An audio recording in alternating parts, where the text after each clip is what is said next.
زمونږ ډیر مسلمانان فرض زکاتونه هغه د شعبان یا رجب یا د رمضان ته ساتي.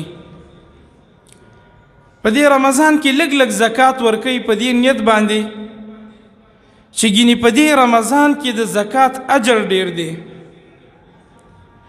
زما محترمو زکات دا د الله د طرف نه فریضه ده. دا که ته په هره میاشت کې ورکې بس یو شانتې اجر دی، خو په رمضان کې به نفلي صدقات ډیر کې، عام صدقات د زکات نه هټ کر، د هغې نه علاوه دا د خپلو خزانو دا خوله به د الله د بندګانو ته سمه کولاوه کړي. صدقات به په دې میاشت کې ډیر ورکې. دا د نبی صلی الله علیه وسلم صفت چې په رمضان کې به ډیره سخا کوله. په یو حدیث کې داسې راځي نبی صلی الله علیه وسلم کې دومره سخا وه، په دې رمضان کې به دومره صدقې ورکولې لکه ریح مرسله تیزه وه. هوا چې کله تیزه راوالوځي هر ځای ته ځان رسوي که نه رسي. وی نبی صلی الله علیه وسلم به په رمضان کې په دې صدقاتو کې په ورکړه کې هر ځای ته ځان رسول.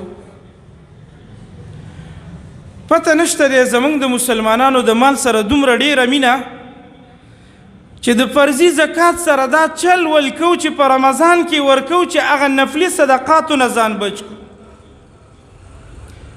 که الله حج او عمرې ته بوتلو بس حج او عمره کې به په جب باندې تاله ولګو، سبیلونو کې به په لینډ ولاړې د سوال هغه خوراک ته به ځان رسو.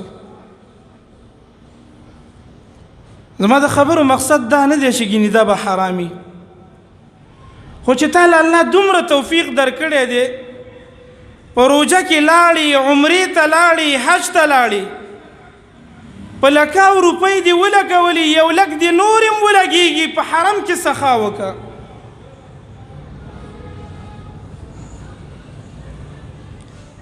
زما محترمو دا د سخا ماده په ډیرو کمو انسانانو کې ده. موږ به په منځونو کې هم ډیر تکړی، په تلاوتونو کې به هم ډیر تکړی، په ذکر اذکار کې به هم ډیر تکړی، خو زما محترمو په مال کې بیا وهل خورو. که یوه روپۍ د الله دپاره ورکو یا 10 روپۍ د الله دپاره ورکو لکه سا چې رانه سړی راښکاږي.